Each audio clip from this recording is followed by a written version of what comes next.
Alright, good day, ladies and fucking gentlemen. And welcome to the fucking iBoro fucking report, the most fucking reliable fucking source of fucking news on the inter fucking net. Now, I know what you're thinking. iBoro, you look beautiful. You look like an Egyptian goddess of fertility. And I agree. I think you are very right to say that, actually. I think you have a point. Fuck it. It's very cold today. It's been raining, and you know how Lagos is when it rains. It's a giant, big swimming pool.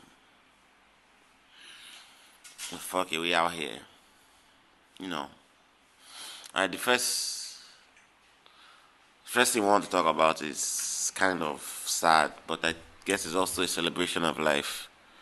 I think rain has just started falling again, Seth. It's also a celebration of life. This past week, Sultan died. I think complications related to cancer. The name is kind of weird. It's like lymphomia or the name is weird. I can't pronounce it, but it seems like it's related to throat cancer or some stuff like that. Apparently, people who have been around him for a while knew what was happening. So it's not like it was a big shock or a surprise or anything, but we've been celebrating his life this week, remembering. Like, I remember being in, like, I think just one my first week in boarding house, and like, I like music a lot. Like, I really like music. So I was always singing and rapping and doing all that stuff. And I remember this one time during siesta, my dormitory prefect was an SS3 guy at that time, because we were making noise while we were sleeping, I think. So he called me out to sing Jabberjantis from A to Z till everybody slept. And that's one of my most memorable memories from being a little kid. So he's had a very big impact on my life. I remember also when we were done with secondary school, because I used to live in Satellite Town. My friend who raps, his name is Prospect. I still follow him on IG. We're not as clueless we used to be, but he went to South Sultan's house. He took his rap book. He wanted to, like, basically audition for him. And this is not like a nice story where South Sultan brought him in and raised him and he became a star or anything. Sultan was he I think he showed him the book, like, man, look at all the raps I've written. And him and his friends joked and said, nah, this one don't be rap now, this one don't be song now, this one not poem. And they made him rap and all of that shit. And after the end, nothing really happened. He went to me, told us the story. But just that idea that we had somebody who was on TV and on the billboards so close in the neighborhood that we could touch him was, I think it's partly what inspired me, because it felt like, oh, okay, it's doable. If this guy who is living like one bus away is doing this shit, then I could probably do it. So rest in peace to the legend. You know. Also, I think on the day he died, the Nigerian team were playing, our basketball team were playing America, and we fucked them. Okay, to be fair, we inched a win over them. It was 1987, I think, 90 to 87. But still, fuck America, fuck colonialism, fuck white people. Although it's black people that are playing, but they should just take it, man. This shit is going bad for us in every way. If that's our only win, let us just have it, man. Fuck it. This guy Stephen A, who I like for being an asshole, was mispronouncing our names on some weird shit. Like, he cannot pronounce Okafor, but he can pronounce Nico Sherizinga and Osashniga. And what the fuck is this guy's name? In this Doctor Strange nigga in, what the fuck do they call it? What's his name? Benedict Cumberbatch or some shit. You can't say Okafor, but you can say Benedict Cumberbatch. You fucking piece of shit. You condom rapper. You fucking towel they used to. Okay, bomber clat. That's the word. Towel they used to wash bomb on Toto. See, I'm teaching you new shit. You probably didn't know that bomber cloth was bomb cloth. I just taught you that. You're welcome. Send me invoices for helping your education. What else are we talking about today? Oh yeah, I think every Nigerian knows about Cubana at this point. I've never been to any of them, but it's one of I have a friend who works there, Saddam. So I know about it, but I didn't realize that they were the Illuminati. I didn't realize we were dealing with the third world order, the people who control this country, because Obi Cubana is burying his mother, and my God in fucking heaven, the amount of money I have seen. Bro, like, the levels of spraying money has changed to a level that this guy isn't spraying money anymore. He's spraying bundles. Like, he's spraying... Bro, they say they are like... His friends donated, like, I think almost 400 cows by now. I can't even remember the other goats and all that shit, because 400 cows is already astounding. What the barrel is like a fucking festival, bro. It's bigger than that beach festival they usually do in December in Lagos. So it's fucking crazy. I think like watching all those videos made me really believe that we need Biafra. Like Igbo people would just be flexing continuously. Like I'm from the south, and prior to prior to watching Obi Cubana's Mom's burial videos, I've been saying that the South should have our own country, which is Niger Delta, which I still kind of think. But after seeing those videos, I'll be willing to take a chance with my Igbo brother, Igbo Kwenu. Cause bro, bro, bro, bro.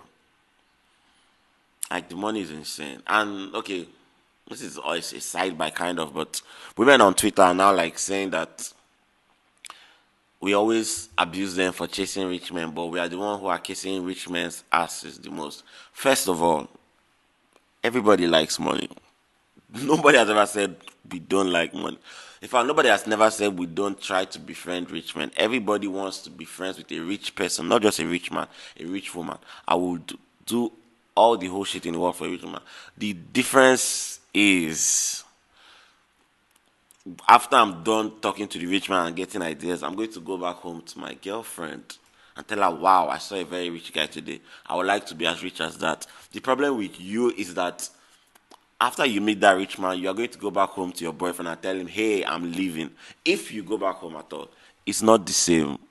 You can't, women always like to do this shit. They find a way to change the argument from what it already is to something else where they can win emotionally, if that makes sense. I don't know. But it's not the same thing. Women, stop it.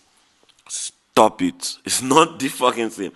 Leaving your boyfriend for a rich man is not the same as me saying, Chema, boss. It's not the fucking same. I wanted to tweet it, but I know it doesn't, my opinion don't really matter. I'm just a fucking human being. But this is my fucking talk show. I can say what the fuck I fucking want. I'm getting too emotional about it. But it's not the fucking same. It's not the fucking same. It's not the fucking same. Alright, that's it. Moving on. There was something else I was supposed to talk about the government or some shit, but I can't remember. And honestly, I'm tired of Nigeria. Just insert some bad news here and some joke about how terrible it is. I'll wait for like 5 seconds.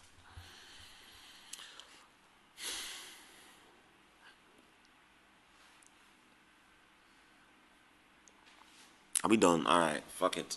Alright, the last last thing we're going to talk about in the news is Salah. Which, like, I have conversations I would like to have with my Muslim brothers. But this is the one time of the year where I'm like, fuck Christianity. Fuck the church and everything they have done. Fuck all that shit. Islam is the best religion in the whole fucking world. Why? Because I can walk into anybody's house and just get a plate of food and meat. Christians don't do that shit on Christmas. Yeah, once the rich people or the well-to-do people will occasionally share meals around for their neighbors, but they don't do that shit where they just open their doors and have you walk in. So shout out to my Islam niggas out there, man. One love. Actually, this is going to be my first Salah in a long time. I'm not spending on the mainland. And I don't know how rich people do Salah. Am I still allowed to walk into people's houses? Because I feel like if I don't, this is going to be very hard for me to say. So I need to take a minute to myself, please. I feel like I'll be depressed if I don't eat Salah meat. It's a condition which the doctor says I have called non-salamitus depressinus. It's real. Don't Google it. So yeah, I need salami. If you're on the island, like anywhere, please link me up to where there should be salami. Although the rain is fucked up the whole place, I don't know how you can use Uber or Bolt to do Salah hopping, but we'll find the fucking way. Yeah, we will. I think I need to find. I've been thinking up ideas for extra segments because I really like talking to myself in front of the camera. I'm like the most amazing person I know. My ideas are kickers. My jokes are the funniest. My opinions are always on point. The way I dissect issues is just off the charts. Sometimes I feel like humanity should really end after me because how can you guys really do much better than this? Come on.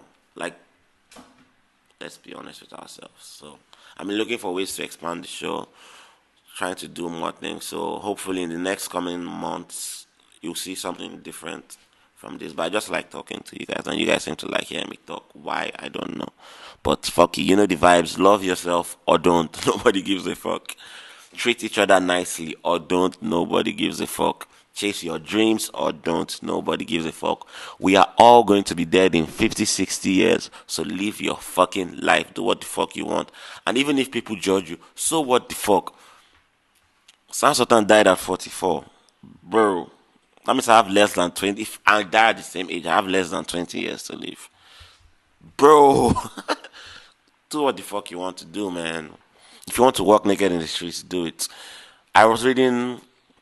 Okay, I'm going a little off script now. I'm going to just round up. I was reading something about like a Greek philosopher or something who was trying to train his student to lack shame, and he made him carry a pot of soup around the town or country or whatever. That's not important. What's important is think about it. What is wrong with me carrying a soup of ogbono on the road? Nothing. But people will somehow look at you weird for that. And you are going to let those people's sight of you as weird. I don't know the English to use, so fuck it. You're going to let those people's opinion of you at that point in time judge you, and you start feeling bad for carrying a harmless pot of soup. So my challenge to you this week is carry a pot of soup and walk on the road.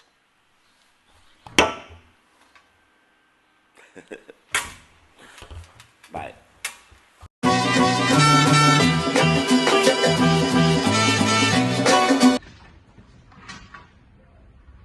Stick him up with the stick. He will be short of one. I don't think that's recording. Is it recording? Okay, I think it's recording.